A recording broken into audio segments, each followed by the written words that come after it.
Warning: the following story contains descriptions of graphic violence. Viewer discretion is advised.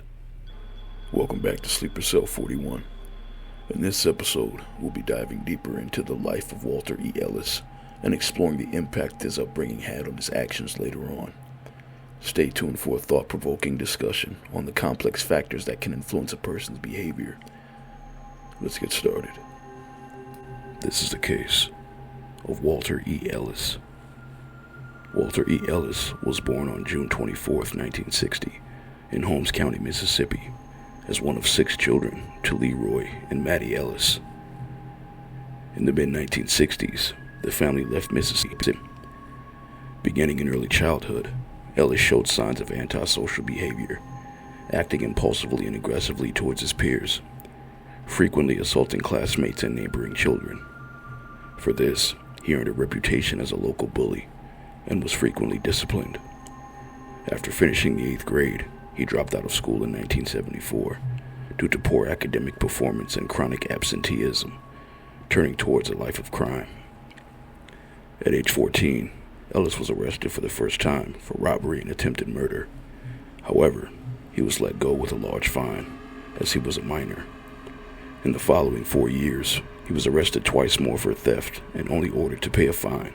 But in November 1978, when he was arrested for robbery, he pled guilty and was given 4 years of probation. In May 1979, Ellis was arrested for possessing drugs. But during the investigation, he was able to prove that the drug had been sold to him by the pharmacy without a prescription, so he again only paid a fine.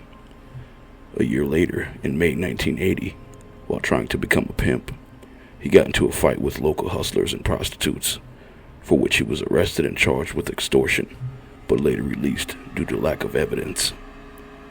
Over the next 4 years, he would be repeatedly indicted for various other offenses, for which he was either given probation or parole. In February 1985, when he was released from prison, Ellis attempted to find an honest job working as a day laborer in addition to taking on odd jobs, but was charged with extorting that same September. The charges were later dropped when it was learned that the woman was a prostitute, ruining her credibility and resulting in Ellis's release. On October 18, 1986, Ellis was arrested for disturbing the public order, and during his arrest, he attacked a police officer. For this, he was ordered to spend the next 7 months in county jail. In May 1987, almost immediately after his release, he was rearrested for theft and sent back to prison for a year. However, he was released on parole after 9 months. In November 1988, he was caught in an attempted carjacking, during which he also harmed the arresting officer, for which he was sentenced to 2 years imprisonment for violating his parole. When he was released on January 9, 1990, Ellis joined a drug trafficking ring, the Brothers of the Struggle, who frequently engaged in rivalry with other gangs based in Milwaukee. In June, he was arrested for distributing drugs and convicted in November 1990 of the charge. By this point, due to his extensive rap sheet, which also included several federal violations, Ellis was ordered to serve his sentence in a federal prison in Minnesota. In May 1992, he was released yet again, but in November of that year, he was back behind bars for violating the conditions of his parole. Because of this, he was ordered to enter a rehabilitation program. At the halfway house, prisoners were allowed various liberties such as having a job, studying, or attending church, but were also frequently allowed to leave after bribing the officials. In December 1992, Ellis was arrested for leaving the premises without permission and was freed from any punishment after he informed the authorities about the rampant corruption. Because of this, he was hired as a police informant for several years. Over the following years, Ellis repeatedly violated the condition of his parole, but avoided criminal liability each time due to his status as an informant. Between 1994 and 1995, he was repeatedly arrested for assaulting his girlfriends, injuring one of them with a screwdriver. In December 1997, he was arrested for attempted robbery, during which he assaulted the arresting officer, but was only sentenced to 5.5 years of probation. Over the next few months, however, he committed several additional offenses, which resulted in his exclusion as an informant, with police ceasing any and all contact with him. In August 1998, he was sentenced to 3 years imprisonment for reckless endangerment, which he served at the Oshkosh Correctional Institution. In July 2001, Ellis was released and returned to Milwaukee, where he spent the next few years earning money as a low-skilled laborer. In May 2009, while re-examining the cold case murders of 7 prostitutes between the ages of 19 and 41, the Milwaukee police learned via DNA analysis that all of the killings were committed by a single perpetrator. A statewide investigation eventually discovered that the Justice Department was missing saliva and blood samples from inmate Walter E. Ellis, which were apparently lost on the way to the forensic labs. In late August, Ellis was ordered to give a sample, as a law instituted in 2001 declared that all convicted criminals had to give DNA samples.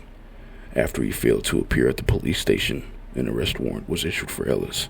While police entered and examined his apartment, a toothbrush containing traces of his saliva was confiscated and examined, and within a few days, Ellis's DNA was matched to the murders of 9 women in a 3-mile area of northern Milwaukee, spanning from 1986 to 2007. Shortly after his arrest warrant was issued, Ellis's car, a maroon 1994 Buick Century, was spotted in the town of Franklin. On September 7, 2009, he was located in one of the city's motels, where he was staying with his 54-year-old girlfriend, Tressie Johnson, who was not from Milwaukee and was unaware of what he was doing. He was also holding her against her will, which is why she was with him when he was apprehended. At the time of his arrest, police seized a small quantity of crack cocaine and a crack pipe. Following his arrest, Ellis was charged with the murders of 7 women.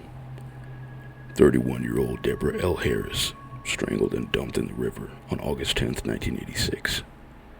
19-year-old Tanya L. Miller, strangled on October 11, 1986. 25-year-old Irene Smith, strangled on November 28, 1992. 28-year-old Florence McCormick, found strangled on April 24, 1995. 37-year-old Sheila Fourier, whose body was discovered on June 27, 1995.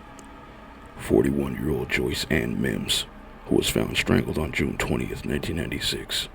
And 28-year-old Erythrian C. Stokes, whose body was found on April 27, 2007. In addition to these killings, Ellis was suspected in the killing of 32-year-old Karandi Kilpatrick on October 13, 1994. Curtis McCoy had been charged with her murder, but was later acquitted at a jury trial. Aside from her, he was also a suspect in the murder of 16-year-old Jessica Payne on August 30, 1995. Unlike the other victims, she had died from blood loss due to a slash to her throat. This discrepancy caused the prosecutor to not press charges against Ellis, rationalizing that he might have only raped her. Following Ellis's arrest, doubts began to arise over the conviction of Shantae Dean Ott, who was initially convicted of Payne's murder in 1996, based solely on witness testimony. After spending 14 years in prison, all charges against him were dropped and he was released in 2009. Similarly, in May 2010, Ellis's DNA was matched to the 1998 murder of Marietta Griffin, for which William Avery had been convicted in 2005. After this revelation, Avery was exonerated and released, and his case declared a miscarriage of justice. After he was charged, Ellis initially pleaded not guilty, with his trial scheduled to begin in April 2011. In February of that year, however, after consulting with his lawyer, Ellis accepted a plea agreement by the prosecutor's office, admitting his guilt and petitioning for a sentence without trial. This was accepted by the prosecutor and the victims' families, and on February 24, 2011, Ellis was sentenced to 7 consecutive life sentences without the chance of parole. After his conviction, Ellis was transferred to serve his sentence at the South Dakota State Penitentiary in Sioux Falls, South Dakota, following an agreement between the two states. Shortly after his arrival in prison, his health began to deteriorate, and he was transferred to a prison hospital, where he was diagnosed with diabetes. On December 1, 2013, Ellis passed away due to complications from his diabetes at age 53. For more content, like, share, subscribe, and hit the notification bell. Thank you.